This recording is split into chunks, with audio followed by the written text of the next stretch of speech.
भगवान बुद्ध ने एक बात कही थी, किसी भी बात को इसलिए नहीं मान लेना कि आपके पिता कह रहे हैं, आपके माता कह रहे हैं। किसी भी बात को इसलिए भी नहीं मान लेना कि आपके गुरु कह रहे हैं, और किसी भी बात को इसलिए नहीं मान लेना कि साधु संत कह रहे हैं, और किसी भी बात को इसलिए भी नहीं मान लेना कि मैं कह रहा हूं। तभी मानना बात को जब अपने आप अनुभव करके, अपने ज्ञान से, अपने अनुभव से इस निष्कर्ष पर पहुंचो कि यह बात इस तरह से सही है और सच है, और इससे बहुजन का कल्याण होगा। बहुजन मीन्स बहुत सारे लोगों का कल्याण होगा, यह बात कही है। और किसी भी बात की सत्यता का, सच्चाई का इससे बढ़िया कोई पैमाना नहीं हो सकता। इलेक्शन कमीशन इस बात को क्यों नहीं बताता? इलेक्शन कमीशन देश की जनता से क्यों नहीं कहता कि ये जो सिस्टम है, वाकई में इस सिस्टम में अंधेरे में हम आपको रख रहे हैं। हम वो सिस्टम आपको देंगे कि जो अनपढ़ से अनपढ़ व्यक्ति भी, अशिक्षित व्यक्ति भी जान सके कि इसमें पूरी तरह से पारदर्शिता है। और इलेक्शन कमीशन कहे कि हम आगे बैलेट पेपर से चुनाव कराएंगे। केवल और केवल एक बात है कि ना हमें ईवीएम चाहिए, ना हमें वीवीपैट चाहिए, केवल और केवल बैलेट पेपर चाहिए, और बैलेट पेपर से चुनाव होगा। और बैलेट पेपर के अलावा इस बार ईवीएम से चुनाव नहीं होने देंगे, नहीं होने देंगे, नहीं होने देंगे। इस समय करीब आप मान के चलिए कि तकरीबन 24 से 25 घंटे हुए हैं, और 24 से 25 घंटे में ये फोन बिल्कुल भी एक पल के लिए भी बंद नहीं है। रात चलते चलते थोड़ी देर के लिए बैटरी डाउन हो गई तो जब जरूर बंद हो गया था, उसके बाद चार्ज करके और फिर ये लगातार चल रहा है। और आप अपनी आंखों से देखो और लोगों को दिखाओ, मेरे कहने की जरूरत नहीं है। हर पल इस पर फोन आ रहे हैं, लोगों का रेस्पॉन्स इतना जबरदस्त है। और ये जो मोबाइल फोन है, ये जो नंबर है, ये अब इस आंदोलन में जब तक चलता रहेगा, लोगों से अनुरोध है कि इस नंबर पर जो 9667222062 ये जो नंबर है मिस कॉल का, लगातार इस पर मिस कॉल करें, ताकि देश की जनता भी जान ले, इलेक्शन कमीशन भी जान ले, इस देश की सुप्रीम कोर्ट भी जान ले, तमाम संस्थाएं जान ले कि कितनी बड़ी संख्या में लोग ईवीएम से चुनाव नहीं चाहते। आप अपनी आंखों से देखिए, मेरे कहने की बात नहीं है, यह स्थिति है। बस ज्यादा से ज्यादा आप 10 दिन इंतजार कीजिए, आपको सबसे ज्यादा समर्थन जो जमीन पर दिखेगा, अपनी आंखों से आप रिकॉर्ड कीजिए। जो 25 तारीख को हमने कहा है कि 25 तारीख को 17 तारीख से सिग्नेचर कराने शुरू करेंगे, जो हमारा ज्ञापन हम राष्ट्रपति को देंगे, भिन्न भिन्न जो जिले हैं प्रदेशों के, उन जिलों के माध्यम से, जिला कलेक्टर के माध्यम से जो ज्ञापन राष्ट्रपति महोदया को जाएगा, उस दिन 17 से सिग्नेचर्स पे शुरू होंगे, 25 को वो ज्ञापन देंगे। आप अपनी आंखों से पूरे देश में जो जन समर्थन देखिए, और इसके बाद जो जन समर्थन है वो आप अपनी आंखों से देखिए, जब हम लोग बाकायदा रथ यात्रा लेकर निकलेंगे और हर प्रदेश में बड़ी बड़ी रैलियां करेंगे। अपनी आंखों से देखना, आप रिकॉर्ड करना। आप सब मेरी तरफ से आमंत्रित हैं।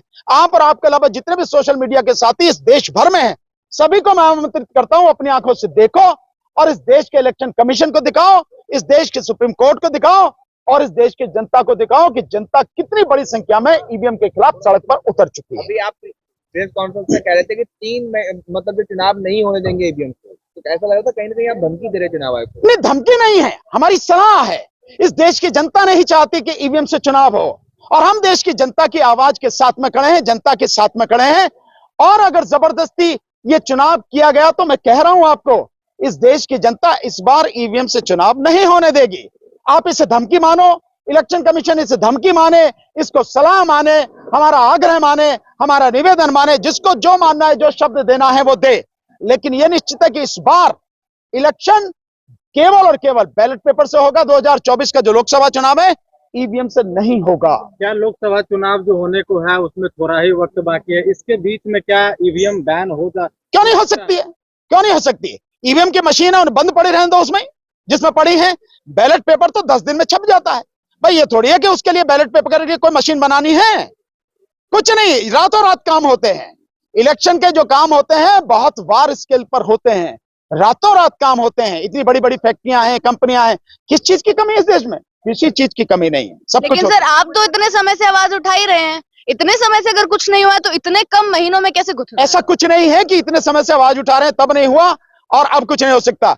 इतना समझें आप, जब हमने 2019 में आवाज उठानी शुरू करी थी 30 मई 2019 को, उसके बाद से लेके अब क्या आपको जमीन आसमान का अंतर नजर नहीं आ रहा? जब बड़ी मुश्किल से 100 में से 2-4 लोग होते थे, जो बात ईवीएम की करते थे कि हाँ ईवीएम में गड़बड़ी है। पॉलिटिकल पार्टियां भी उस बात को कभी करती नहीं थी। आज तो पॉलिटिकल पार्टियां भी लगातार उठा रही हैं। अखिलेश यादव जी भी लगातार आवाज उठा रहे हैं।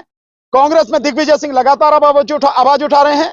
सो ये सारी की सारी चीजें अब होने लगी हैं और जनता का समर्थन, जनता जिस तरह से आवाज उठा रही है वो आपकी कल्पना के बाहर है। मैं कह रहा हूं अभी थोड़ा सा रुक जाइए, अपनी आंखों से देखिए आप। जो बैठे थे आपके साथ, वो राहुल गांधी से मुलाकात के बारे में बता रहे थे, क्या उसका क्या रिजल्ट रहा? देखिए, उन्होंने ये कहा, जस्टिस वी ईश्वरैया जी और जस्टिस वीरेंद्र यादव साहब, कोलसे पाटिल साहब, ये लोग मिलके आए हैं, राहुल गांधी जी से मुलाकात हुई है। इन्होंने बहुत सीधा से कहा कि भाई ईवीएम को हटाने के लिए या तो आप खुद मैदान में आओ और नहीं तो जो लोग आंदोलन कर रहे हैं आप उनके साथ अपने समर्थक भेजो। कुछ तो आपको करना पड़ेगा। और अगर ईवीएम से चुनाव इस बार हो गया तो आपके पास बचेगा नहीं कुछ भी। इन्होंने बहुत स्पष्ट रूप से राहुल गांधी जी से कहा है। अब वो क्या जवाब देते हैं ये उनके ऊपर देखा जाएगा, जो जवाब देते हैं। सर, क्या लग रहा है सर? राहुल आपके सवाल हो चुके, आप इनको पूछें। सर, आप पर और आपके साथ जितने भी एडवोकेट इस ईवीएम के मुहिम को आगे बढ़ा रहे हैं, उन पर आरोप लग रहा है कि ये मीडिया का अटेंशन पाने के लिए कर रहे हैं और इनको केस वगैरह नहीं मिलता है, इसलिए मीडिया का अटेंशन पाने के लिए कर रहे हैं। आपको हमने कहा कि आप हमारी तरफ अट्रैक्ट हो। अब बताओ, आप बताओ ना, बताओ। सारे के सारे मीडिया आपका जवाब हो जाएगा। मैंने कहा कि मुझे अटेंशन दो। आप क्या महबूब पराचा ने कहा कि उसकी तो अटेंशन दो? क्या कहा? कुछ नहीं।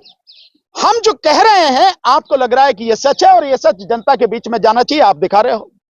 रही उस भांड मीडिया की जो गुलामी करता है, तलवे चाट रहा है किसी व्यक्ति विशेष के, जिसका ईमान खो चुका और बेईमान हो गया, हमने कभी उसको घास नहीं डाली। हम उसे अपने आसपास में नहीं फटकने देते, कभी बाइट नहीं देते उसको। मैंने आज से कभी उनको बाइट नहीं दी और ना ही दूंगा उनको। तो हमें किसकी अटेंशन चाहिए? और आप भी को भी अगर लगता है कि अटेंशन हमारी तरफ हम खींच रहे हैं जबरदस्ती, बताओ भाई, जबरदस्ती अगर कर रहे हैं तो हम अपना काम कर रहे हैं। हमें सिर्फ एक लक्ष्य दिखता है अपना, कि हमें इस देश की जनता के साथ जो धोखा अब तक होता रहा है अब नहीं होने देंगे। हम चाहे खत्म कर दिए जाएं। हमें मालूम है सरकार के पास बड़ी बड़ी तोपें हैं, बड़े बड़े तमंचे हैं, राइफलें हैं, बंदूक हैं, गोला बारूद है, हमें एक झटके में उड़ा देगी।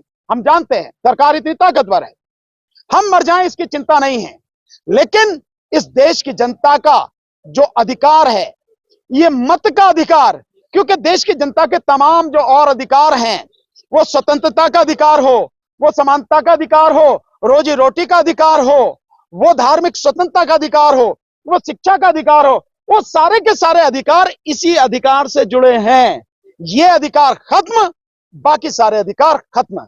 इसलिए इस अधिकार को बचाना है और इसको बचाने में हमारी जान चली जाए, हमें इस बात की परवाह नहीं। इलेक्शन कमीशन ने राज्यों का दौरा शुरू कर दिया, तो कभी भी जो है आचार संहिता लग सकती है, चुनाव की घोषणा हो सकती है। मैं समझता हूं कि आचार संहिता लगा के वो जनता को डराना चाहेंगे और आचार संहिता लग जाएगी तो पुलिस वाले एक्टिव हो जाएंगे। लेकिन मैं आपको बता रहा हूं, ये जन आंदोलन है, ये जन आंदोलन है और जन आंदोलन जिस समय जनता खड़ी हो जाती है उसके सामने कुछ नहीं होता।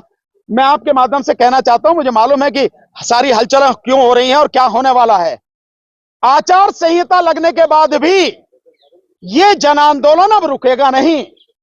और अगर जिद पर अड़ा है इलेक्शन कमीशन और जिद पर अड़ी है सरकार, और जैसे लूट मचाती रही है अब तक उसकी वोटों की, जनता की वोटों की, वो इस बार भी करना चाहती है। मैं जानता हूं वो करने की पूरी कोशिश करेंगे। इस बार हम होने नहीं देंगे, चाहे कुछ भी हो जाए। हम भी यही हैं और बाकी भी यही हैं।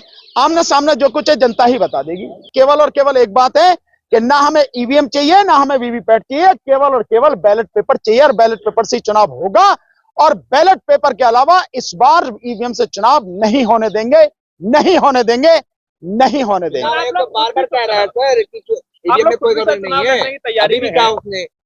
आप क्यों नहीं जाते उसके पास?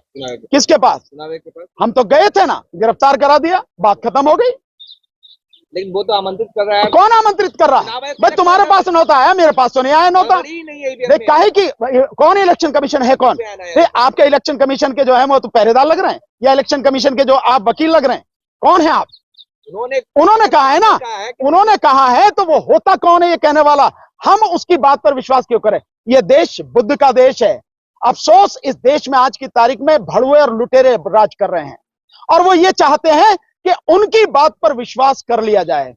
भगवान बुद्ध ने एक बात कही थी किसी भी बात को इसलिए नहीं मान लेना कि आपके पिता कह रहे हैं, आपके माता कह रहे हैं। किसी भी बात को इसलिए भी नहीं मान लेना कि आपके गुरु कह रहे हैं, और किसी भी बात को इसलिए नहीं मान लेना कि साधु संत कह रहे हैं, और किसी भी बात को इसलिए भी नहीं मान लेना कि मैं कह रहा हूं। तभी मानना बात को जब अपने आप अनुभव करके, अपने ज्ञान से, अपने अनुभव से इस निष्कर्ष पर पहुंचो कि यह बात इस तरह से सही है और सच है, और इससे बहुजन का कल्याण होगा। बहुजन मीन्स बहुत सारे लोगों का कल्याण होगा, ये बात कही है। और किसी भी बात की सत्यता का, सच्चाई का इससे बढ़िया कोई पैमाना नहीं हो सकता। इलेक्शन कमीशन इस बात को क्यों नहीं बताता? इलेक्शन कमीशन देश की जनता से क्यों नहीं कहता कि ये जो सिस्टम है, वाकई में इस सिस्टम में अंधेरे में हम आपको रख रहे हैं।